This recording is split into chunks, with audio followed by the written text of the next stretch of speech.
Hello everyone, it is Misterstubstep, and today we have another set completion video. This time not being evolutions, celebrations. I do have my evolution set in here, but celebrations came out on October 8th, I believe, 2021 of this year. Oh, sorry. Not very good at flipping with my right hand. This is much better.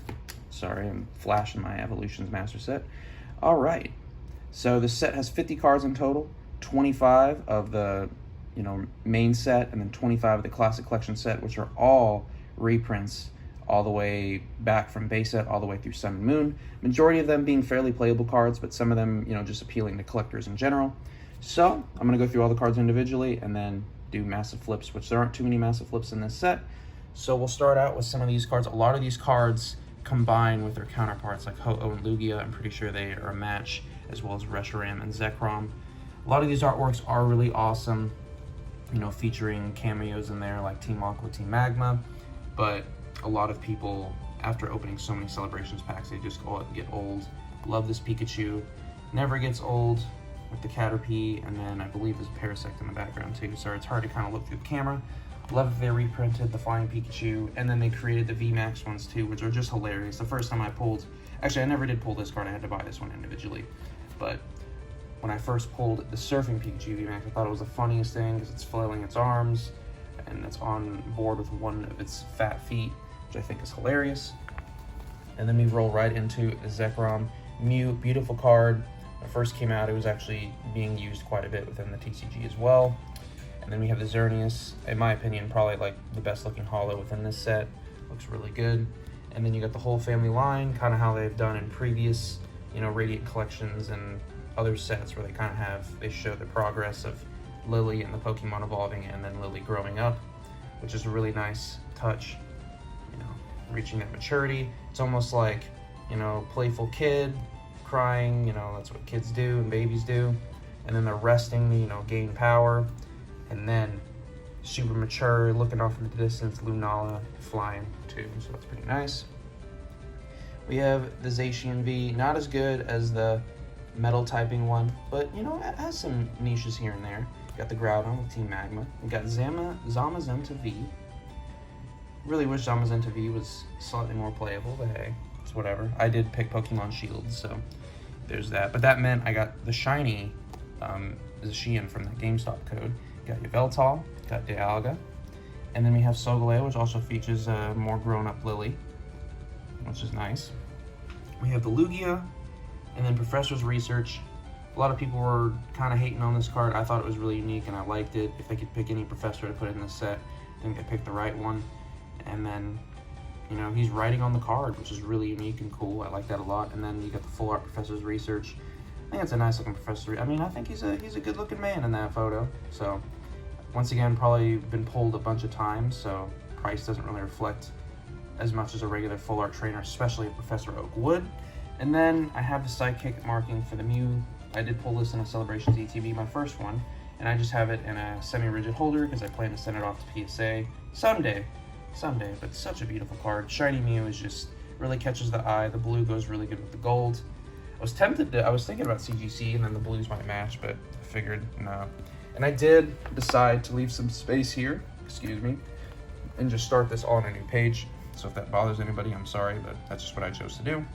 Some people just continue to write up. Start out with the Blastoise, and then the Charizard and Venusaur. I just did it in like alphabetical order because a lot of people will put the Charizard first or whatever, but I just did it by alphabetical order because that's how it is actually numbered within the original base set: 2, 4, and 15. And then we got Imposter Professor Oak. I think there's a bunch of cards in this set that aren't even worth over $1 anymore, and this is one of them. Dark Gyarados. Amazing card. Every single time I say the word Dark Gyarados or pre-release, I think of the Maximofo video where he goes over. If you haven't seen the video, just watch that video. It's hilarious. Well, it might make people angry, but I thought it was funny. And it's just like one of those things where the more insane you become, you just start laughing. Here comes Team Rocket. Always hard to tell if it was hollow, but they made this one, fully texturized, which all these classic collection cards are, which is awesome. Rocket Zapdos, really iconic card. The rain goes really good with this type of holo. I almost called this Detective Pikachu, Birthday Pikachu. or you would normally write your name there and down at the bottom, and the attack is based on your birthday, which is kind of cool. I never got, you know, this original promo, which the original promo of this goes for a lot of money. So this was nice to have an opportunity to get that card. The Cleffa, very playable card at the time. Baby Pokemon aren't printed that much because they're kind of awkward within the TCG, because then they just create an extra step or an extra stage for a lot of stuff. But Eek was a very helpful like support attack back in the day, because shuffle your hand into your deck and draw 7 cards, and it was basically a professor's research, which is kind of cool. So it's nice. First turn, if you have Cleffa, you put Cleffa out. You got a dead hand, you can use Eek, and it's probably the best, because then you don't even have to use a support card, so it's pretty nice. Got Shining Magikarp.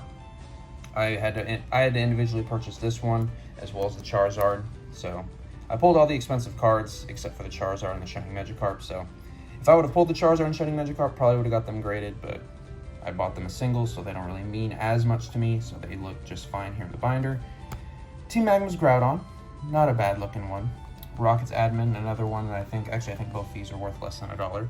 The Mew EX, beautiful. I love when the border is all sparkly like this. I mean, that's how it was back in the day. It's how a lot of the Japanese cards are. The Japanese Celebration set is slightly different. The Classic Collection is the same, 25 cards, but the main set is a little bit larger because it includes some of the Pikachu promos as well as the V-Union cards, and then, you know, more Reverse Holo Energies. But this is a beautiful card. And then the Gardevoir EX from Delta Species, really awesome card as well. Or it's a Delta Species Gardevoir EX, I believe that's Dragon Frontiers of the set. But beautiful card. We have the Umbreon Gold Star, or Umbreon Star card. I actually pulled 2 of these. It's from Pop Series 5, right? Yeah. Pulled 2 of these. The first one I just kept in my collection, and the second one I actually gave to the previous owner previous LGS owner, and because it was the last card he needed in his set, so I figured might as well, you've done so much for me. Claydol, another one that's worth under $1, but it was very playable at the time. Same thing with Luxray. This one is worth more than $1, and it's a really cool card. Level X still maintain that silver border, which I think is really cool. And I think that's why a lot of people like some of the Japanese Celebrations cards better, because they have like the full silver or the full gold borders, which I think is really cool. The Garchomp C Level X, featuring Cynthia. C standing for Champion, not Cynthia, I believe, because then they have the G ones that stand for Gym Leader, which is this? Yeah, GL Gym Leader, C Champion, Level X. I'm guessing. I'm pretty sure that would make sense to me. Got the Dawn Fan. This was actually the last single that I needed to purchase for this set. Fairly cheap one. I think it was only like $1 or $2. Dawn Fan Prime, another playable one. That Earthquake can get out damage real quick. And then we have Reshiram. These both full arts from Black and White. They're actually fairly affordable. So if you're wanting to collect a Master Set, Black and White isn't too bad, because these two aren't horribly priced. But the Pikachu Secret Rare within the set is kind of expensive. And then you got the Mewtwo EX, which is still over $10, surprisingly. Another playable card with that X-Ball attack. It's not bad at all. And this artwork kind of grows on me, and I think it looks a lot better in the Celebrations form than it did in the original form. Because to me, a lot of the, you know, X, Y, and even the Black and White EXs just looked kind of cheesy to me. Got the Xerneas EX, not my favorite looking card ever, but once again, you know, it was playable at the time, and Fairy was introduced. We got the Mega Rayquaza EX as a classic attack based on the number of Pokemon on the bench, combined with Skyfields. I believe that was the Stadium card. You can do a ton of damage, and it is a really cool looking card in its Celebrations form. And then finally, the Tapu Lele GX. When this card came out, it was a mega staple within the game, and it's a nice looking card. It's weird having a card like this modern, but I'm kind of glad they stopped at Sun and Moon, because it's kind of appropriate since we are in Sword and Shield. But yeah, now we can zoom out and do some massive sweeps. Very nice. That is just such a nice page to look at. I mean, so much history, so much beauty, so much sparkle. It's very nice. I mean, you can't really pick up too much sparkle on camera besides this Cleffa, it looks like, in these two, and the ones with the shiny borders. But if you go into the main set, sneak that Mew in there really quick. Hello, Mew. I never did get a shiny Mew from Pokemon Go. I just have a regular Mew. I never did the paywall for Mew though, so I'm proud of myself for that. And there we go with the final page. I know this video is kind of long for such a small set, but it's a beautiful set, and I wanted to talk about it. So let me know what you think. Do you have a complete Celebration set already? Do you have multiple complete Celebration sets? You plan on getting any of these cards graded? Let me know down below. Do you hate celebrations? Do you wish it would burn in... Sorry, my binder was doing some gymnastics there for a second. It freaked me out. But yes, that's all I have for this video. Let me know what you think down below, and I will catch you guys in the next one. Thank you.